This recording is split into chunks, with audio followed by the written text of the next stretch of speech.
சாப்பாடு வாடி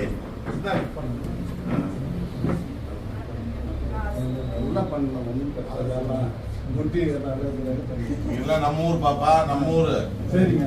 ஏதாவது உரிமையா நம்ம எம்எல்ஏ மாதிரி பாத்துங்க. சிந்தார சிலராதான் ஓட்டு எதிர்க்கு போகக்கூடாது. வாங்கி கொடுத்துருங்க. அதை மட்டும் பண்ணி இல்ல, அது வேண்டாம். டைம் ஆயிடுச்சு. சாப்பிடணும்ல, சாப்பிட்டா நல்லா இருக்கும். ஒரு நிமிஷம். 2 பேர் மட்டும் 2 பேர் சேர்ந்து அப்படி பாருங்க. பூரா தெரியுது, தொகுதியில பூரா கிளைச்சல் தெரியுது. 10 வருஷம் கூட வந்து